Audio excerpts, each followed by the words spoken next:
Hello guys. सो कैसे हैं आप सब एंड कैसी आपकी जैट की तैयारी चल रही है।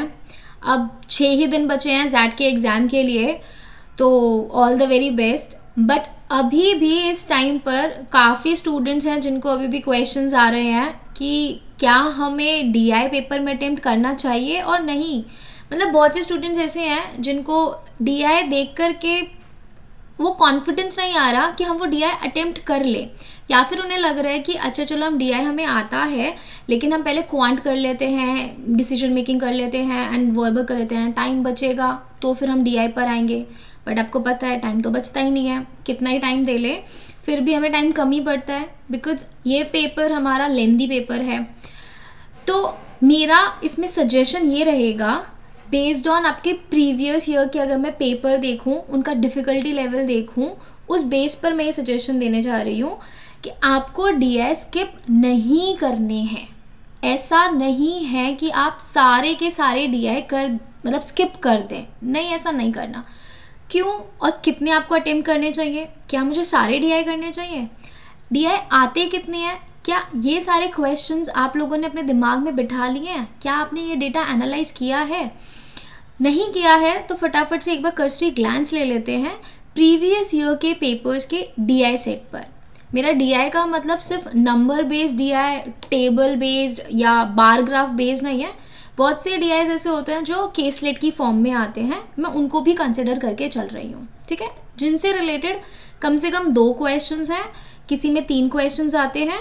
4 क्वेश्चंस का डीआई तो नहीं देखा गया, 3 क्वेश्चन या 2 क्वेश्चन का क्लस्टर होता है, ठीक है, मोस्टली 3 क्वेश्चंस का होता है।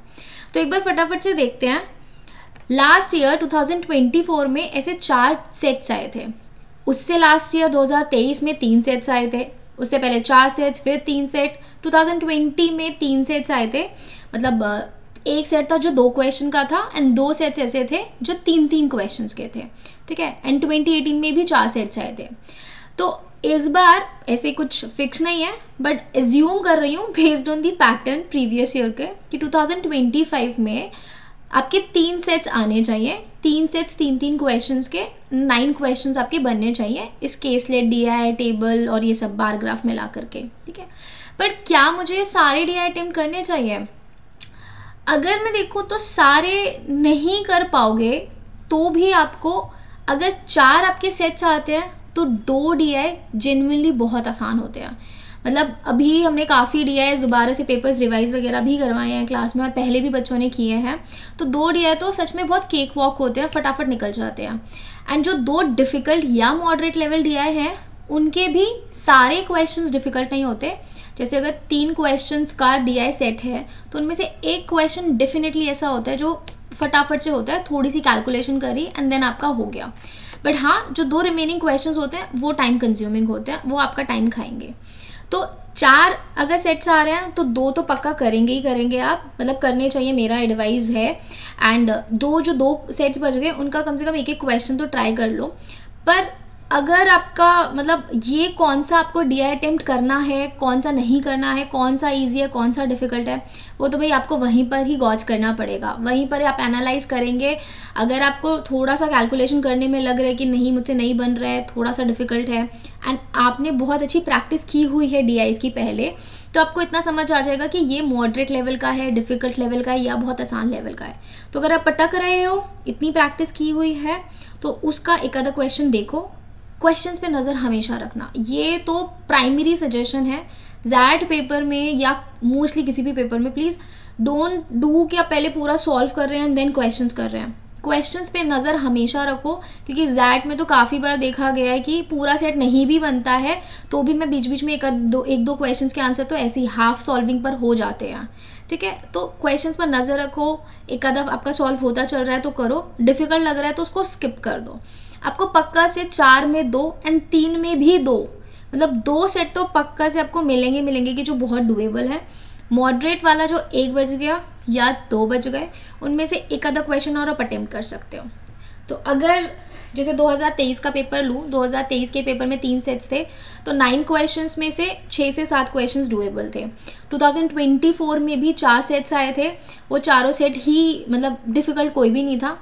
दो इजी थे, दो मॉडरेट थे, दो कोई भी डिफ़िकल्ट नहीं था। बट देन ऑल्सो उसमें से भी आप, अगर मैं बात करूँ 6 से 8 क्वेश्चन आप कर सकते थे। तो अगेन मैं बोल रही हूँ 6 क्वेश्चन तो पक्का है ही है, उसके ऊपर आप 1 या 2 ये क्वेश्चन और ट्राई करने की कोशिश कीजिए। तो final is like DI do not skip, identify the DI, easy one कौन से हैं, डिफ़िकल्ट या मॉडरेट कौन से हैं।